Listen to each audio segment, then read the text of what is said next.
काली की जय हो, सर्व संतों की जय, भक्तों की जय, धर्मी पुरुषों की जय, श्री का की जय, श्री चुरानी धाम करोथा धाम की जय, धाम की जय, साहेब ग्रीम नमो नमो शतपुर नमस्कार गुरु की नय शुर नर मुनि साधुआन सर्वदीन सदगुरु साहेब सत दंडोटम प्रणाम मजवे तीन गुंजा कुर्बान निराकार निर्विषण काल जाल बे निर्लय बहुन जनीरुलम मदरम सुहंस तम सकल समाना नीरतलय उजलैरंबर अर्ध मे परिवार ख्याल है वा मध्य तम ग्रीव जोशी जोई गणायकल सोई पारसवत आज गणेश बनाऊं गण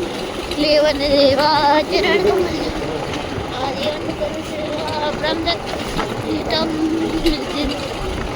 आदि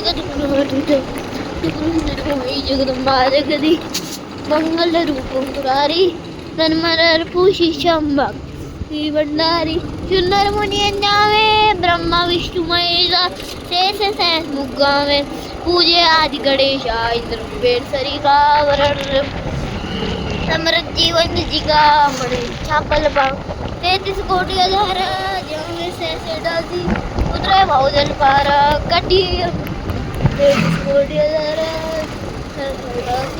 उतरे बहुजन पारा कहता है बंदी छोड़ सतगुरु रामपाल जी भगवान की जय वे सत्संग में।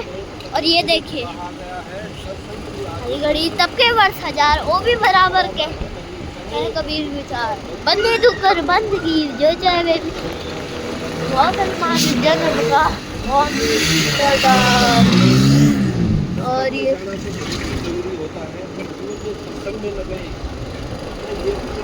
बहुत बेकार है। भागवत में भी लिखा गया है सत्संग में जाना बहुत जरूरी है। सबसे बड़ा तीर्थ कौन है? सत्संग। और जो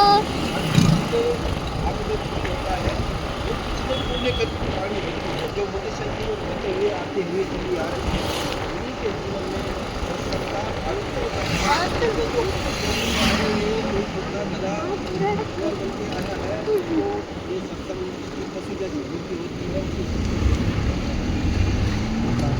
चले गए क्या?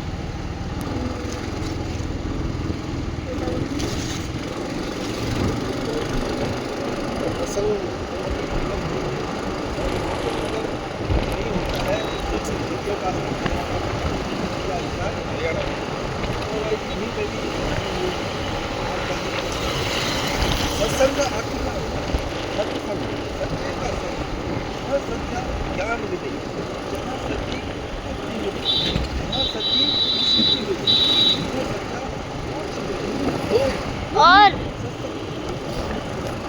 और सत्संग अगर हमने जिंदगी में सत्संग में नहीं गए तो सोच लो हमारा इसलिए हमें 84 लाख यूनियों में कष्ट पे कष्ट भोगने पड़ेंगे। और इस काल का कोई भरोसा नहीं, ना जाने हमारी कब मृत्यु हो जाए, कब हम काल लोक में चले जाए, कब हम कुत्ते गधे बन सकते हैं। इसलिए मेरी आपसे हाथ जोड़कर प्रार्थना है कि आप विष्णु रामपाल जी महाराज जी की शरण में आओ और अपना कल्याण कराओ। अगर आपको संत रामपाल जी महाराज जी के साथ दीक्षा ले लिए तो संत रामपाल जी महाराज जी के सामने चैनल पर एक सत्संग आता है 7:30 बजे और 8 बजे तक हो जाता है। तो उसके नीचे एक पीली पट्टी चलती है, उसमें नंबर लिखे रहते हैं और ये देखिए उसमें लिखा हुआ रहता है कि 8193819381 पर संपर्क करें। और जहाँ भी आपके नज़दीक के नामदान सेंटर है वहाँ पे जाकर आप संत रामपाल जी महाराज नाम दीक्षा लेकर अपना कल्याण कराइए। और देखिए कोई तो सोच रहा होगा एक हकीकत है ये।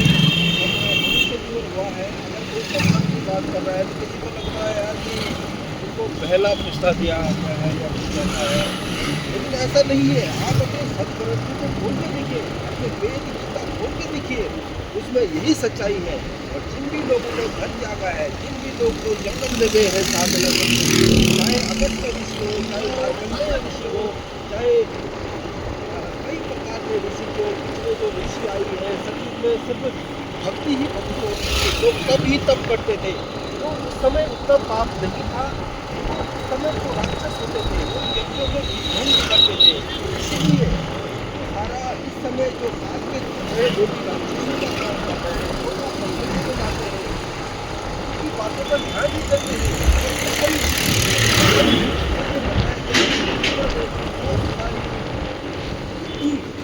7.5 अरब की जनसंख्या है पूरे विश्व की, लेकिन सब किसी किसी को ही प्राप्त हो। ऐसा क्यों? ऐसा इसलिए है क्योंकि पुण्य अब कोई 5500 पार मिलेगा। शास्त्र जगत की भविष्यवाणी में है कि भारत में वो हिरण साइरस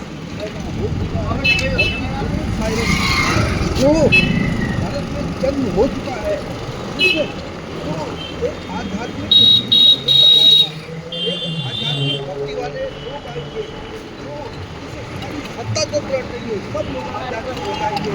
उन्होंने सिर्फ सत्ता हर युग का जैसा माहौल हो जाएगा, सतयुग के जैसे माहौल के लिए।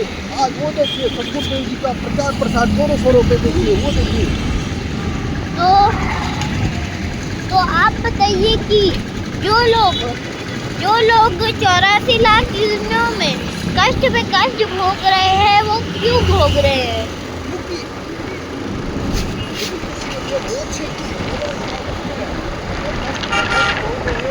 जब मनुष्य जीवन होता है वो कहता है कि मुझे वो नहीं कहता है, उसे ये नहीं पता चलता है कि हीरा जब बोलता कोई बदलेगा इमानुल है बारम्बार। वो ये नहीं समझता है ये जो मजबूत है, ये जो जिसमें हमें बुद्धि मिला है, विवेक मिला है, इसमें सिर्फ भगवान की प्राप्ति करनी होती है, सिर्फ मोक्ष के लिए ही मनुष्य जीवन है। ये जीवन झड़े कमाने के लिए ही नहीं, या अपनी वंशावली बढ़ाने के लिए नहीं, बल्कि अपने मोक्ष के लिए मिलती है। लेकिन ऐसा ज्ञान कराने वाला आज तक कोई हुआ नहीं है। वर्तमान में एक जगत तत्ववर्ती महाराज जो विकास केंद्र में बैठकर एक घर से पूरा कर रहे हैं और वहाँ से पूरा सिस्टम चला रहे हैं। आध्यात्मिक जो छोटी छोटी आत्माएं हैं उनसे सारे विश्व को पार करने के लिए सारा कुछ हो रहा है। तो दोस्तों नेशनल हाईवे नंबर 36 पे और जहाँ पर महाराज का आज सत्संग होने वाला है, होने वाली है। आप बताइए। अच्छा, तो देखिए, अगर आज ये सत्संग है, आप भी सत्संग में आइएगा। तो और कहीं जैसे यहाँ पे नामदान सेंटर है, वहाँ भी जा सकते हैं आप सत्संग में। और जैसे से साई गार्डन में है, और रामपुर नामदान केंद्र में, श्रीनगर नामदान केंद्र है में, और ऋषिकेश गार्डन में भी जा सकते हैं। और अगर आप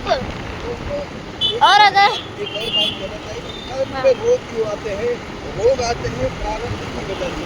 हाँ, प्रारब्ध होता है तो उसमें कष्ट आते हैं, रोग होते हैं, और पूर्ण करवाने वो द्वादश आखिरी मंत्र मिल जाते हैं।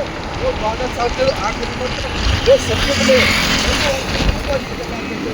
वो वर्तमान में संत रामपाल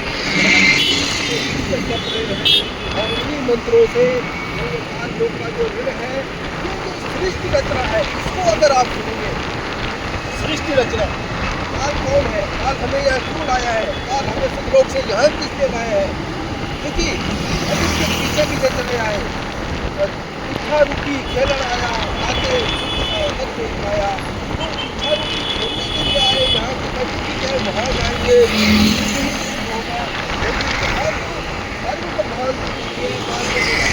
वो जैसा कर्म करेगा उसको वैसा फल मिलेगा। तो यहाँ कर्म प्रधान बन गई और हम हाथ के हाथ खड़े रह गए, लय में बैठ गए और जो हम सब लोग से अपने कर्म का परमात्मा की आए हुए थे, हम उस घर को वापस चढ़ने के लिए उतना ही भक्ति से परिपूर्ण होना देगा। वो सारे 5 विचार हमें त्यागने पड़ेंगे, काम क्रोध लोभ मोह हमको हंस बनना पड़ेगा, तभी हमें वहाँ में एंट्री हो सकती है। वरना जब हमारे हमारा दिन वहाँ से खत्म नहीं होगा तो वहाँ जाना बहुत मुश्किल है। इसलिए बार बार कहते हैं आप जाने कराए हम भी भूखे न रहे, हम भी न भूखा जाए। बंदे ऊपर वो देख रहे हैं आज